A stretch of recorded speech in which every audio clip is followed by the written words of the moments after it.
This is Bottom Line Burke. I'm not going to waste a lot of time. I'm going to get straight to the bottom line. I am proudly wearing my high school Brockton boxer sweater that just arrived a few weeks ago from the beloved Mother Joyce. I love you. But I also wanted to give a shout out quickly to AJ DeBonster, the #1 high school basketball player in the country from Brockton, who's taken his talents to BYU. I wish him all the best, and he is projected to be a 2026 lottery pick, which I look forward to covering that at that time. But I must discuss the most commonly conversation over the last 48 hours I've been engaged in, which is the 2025 NFL draft, and most notably, Shedeur Sanders, the Colorado quarterback, has not been drafted. And some know, but for those of you that do not know, my name is Jamal Burke. I went to Boston College. I played football as a wide receiver and punt returner, as well as I had the good fortune of running track for several years at Boston College as well. If you look to the left corner, far left corner of your screen, you'll see an official Atlanta Falcons NFL helmet. I signed with the Atlanta Falcons back in 2003 as a wide receiver and punt returner. So on this particular day of draft day, or these multiple days rather, I know what it feels like to be on pins and needles, agitated, just wrestling with perpetual uncertainty. You know, your phones are called, you know, getting phone calls from, team personnel from NFL teams, just asking when you're going to be at the draft. But I want to focus in on Shedeur Sanders most specifically because, it's been public about their reactions about not being drafted and things like that. But I also let's kind of examine why some possibilities, in my opinion, why it's after 3 rounds in the NFL draft and Shedeur Sanders has not been drafted yet. Just for the record, I do believe, just solely based off performance on the field, his production at Colorado, which he threw for 4,000 yards and over 30 touchdowns, and took him from no one knew who they were until now everybody knows their name. When I put on my GM hat as an NFL general manager, right, and I put my scope on him, right? Yes, he has Deion Sanders as both his father and as his coach, right? And let's talk about that briefly too. He lived a dream. He's living a dream scenario as far as football, because Shedeur Sanders, ladies and gentlemen, ever since he was a little boy, had his father as a football coach. So think about that. From a boy all the way up into the NFL draft, his father and his coach is the same person. His father just not no ordinary father. His father is an extraordinary person, especially in the football realm. His father, Deion Sanders, is the greatest cornerback to ever play the game, right? And Shedeur has always involved his father.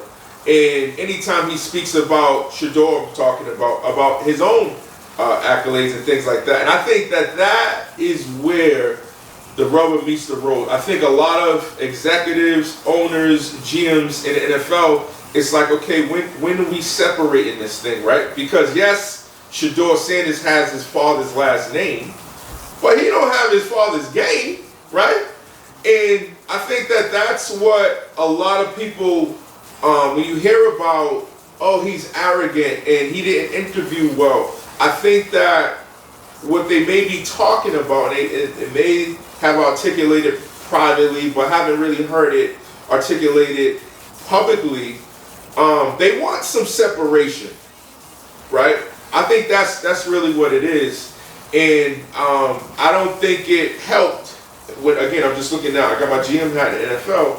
I don't think it helped that Deion was very public about, inanimate, that okay, my son's gonna go in the top 4, and I'm gonna make sure that he doesn't go to a franchise or organization that will set him up to fail, quite frankly, because that is an important point, though, right? It's not about what pick necessarily you're chosen in NFL. What's in the NFL? Excuse me. What's even more important is the fit. You want to go to a program, an organization, a team that is going to actually surround you with the proper talent that is going to amplify and showcase your current skill set, right? So that is a poignant point that Deion did make. However, the distinction is this, right? Because I hear the whispers and the resurfacing of back when Eli Manning's father, Archie Manning, who's an NFL Hall of Famer as well, once his son Eli Manning was chosen in the draft, I can't remember the year, I think it was like probably 2003 or 4, he famously said, no, my son ain't playing with the Chargers, right? Because he didn't felt that they was properly set up to protect his son, because Archie Manning, when he was a quarterback, he ran the ball a lot and got pummeled, and just suffered a lot of injuries. So if everybody remembers, Eli played with the New York Giants, right? But that's different. It was no question that Eli Manning was going to be the #1 overall draft pick, right? That's different from what we're talking about today with Shedeur Sanders. There's a lot of questions about his game, right? Rightly, justly, or not. And I think that Deion inserting himself, and again, this is my observation on the outside looking in. And there's personnel, there's executives on the NFL level that's saying, well, when is Shedeur going to separate himself from his father? Like, let's say Deion's inherited son, Travis Hunter, right? Travis Hunter, undisputed, he just got drafted by the Jaguars. I think that's an outstanding organization. Most notably or importantly, because they're going to allow him to be him, right? You want to play both sides of the field? Here's a golden opportunity. We don't have a great franchise. We're only going to be as good and rise as much as the productivity that you're going to be able to produce on the field. So we're praying you are everything you say you are, Travis Hunter. That's why they said, the GM said, well, we was hunting for him, right? But Travis, when you think about publicly over the last several weeks or a couple of months, right, leading up to the draft, he talks about football, he talks about fishing, and the only thing he says in relation to Deion, he says that he hopes to one day be better than him and be in a Hall of Fame, right? Now with Shedeur Sanders, Deion's son, no matter the question, it always seems like he does, if the opportunity presents itself, insert his father, which is, in my opinion, especially as a black man, I think that's a beautiful thing, right? To have a father so involved in a young man's life and pour so many great habits, great information, understand how to differentiate and how to see through what's real and what's fake, and properly position yourself for success and how to articulate yourself. And I do believe that some people, because it's not common, right, especially in the sports field, right, most athletes come from fatherless homes, and that's actually the fuel that fuels them, right, that provides the engine and motor to propel them to get to the NFL. I mean, I'm a case in point in that as well. But I think that's where a lot of owners, when they say arrogance and things like that, because Shedeur Sanders being around his father a lot, right? Some things they say are caught, some things are taught, right? He caught it just from being in his presence, right? And he was taught it because he spent time with his father. So just being in Deion's presence, the caught part is he mimics a lot of things that Deion does. He repeats a lot of sayings and just everyday common language and attitudes that Deion, belts out. Shedeur is going to repeat that, right? He's gonna mimic it. That's the model in which he's seen on a daily basis, right? Both privately and as well with college. So I think that is rubbing a lot of executives in the NFL the wrong way. Because think about it like this, and I'm gonna end on this note. Give a couple more, and I'm gonna end. Okay, they say, and I agree too. Shedeur Sanders is a a first round draft pick, grade wise, in my opinion. I know there's a lot of people that doesn't feel that way, and it's been reported. Okay, he did a sensational job at Colorado, and he even got his name retired. That I think has a little bit to do with the coach, his father Deion, because even if it wasn't Deion himself that proposed to have Travis Hunter and Shedeur Sanders' jersey retired, there had to be somebody. There's a coalition at the college that was trying to appease or trying to help keep Deion in his own negotiation as a coach with Colorado, right? But back to his son. Okay, so he's great, but it's in relations to what he did at Colorado, right? Yes, we know out of high school he went to Jackson State, historically black college. Not really a great football school, but they turned that program around. Then he went to the Big 12 in Colorado, turned that school around and was publicly known, nationally known, as far as bringing that attention, much deservedly so, in a winning culture to Colorado. But it's like, this is just Colorado. Right? This is NFL. If I'm a GM, he did that Colorado. You didn't win no conference titles. You didn't go to no prominent big bowl games. Right? The success, and it is a big success, is you turned that program around. Right? All right, but that's just a conference. We're talking about the league.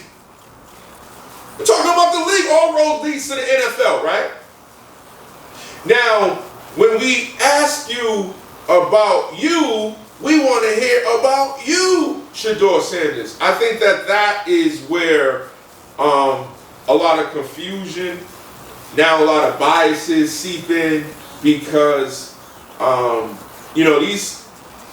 these executives and personnel that's interviewing Shedeur for these teams, they got to give their stamp. They're risking and investing their livelihood, how they feed their family and themselves and their children if they have them, based off what they feel and what they see within these interviews and speculative or subjective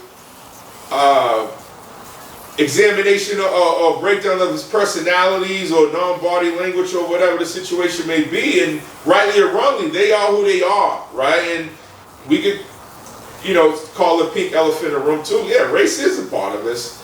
Anytime you're talking about billions and multi-billions of dollars involved, right? This is the NFL.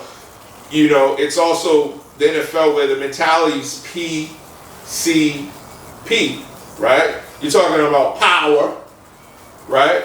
You're talking about control, and you're talking about precedence, right? They are not going to allow a father, even if it just so happened to be the greatest cornerback to ever play their game, they're not going to allow him to dictate where his son goes. It just don't go like that. Your service is already rendered. We celebrated you. We're not getting you, Deion. We're getting your son. We want to hear about your son. We know you got the goods, but we do not know at what level his skill set's going to transfer to the league. And I think that's where all the chatter, that's where all the banter, the back and forth is about. And so that's my opinion. So I fully expect him to get drafted today, and this is just the business of football, right? This is the business of football. And I know at the collegiate level, they're already getting introduced to it with the NIL and the portals, getting paid scrumptiously well compared to when we was there, when we just received the scholarship. But I think also this is a little bit of re-indoctrinating Sanders, Shedeur Sanders. Like, okay, I know in a collegiate level you have all the power, right? Coaches, personnel always have to capitulate to you. But we are curious to know, how are you going to respond when you don't get what you want? Right? How, as his father, and I'm going to close with this, his father famously said on I Am Athlete years ago, how do you find your peace when you don't get what you want? Right? I think a little bit that's going on as well. So that's just my 2 cents on it. It seems like the entire sports world, and deservingly so, will be tuning into the NFL draft today, day 3, to see if in the 4th round or shortly thereafter, Shedeur Sanders get picked. And I also hope Shiloh gets picked as well. Man, I love Shiloh. And but yeah, that's just my 2 cents, and that's the bottom line.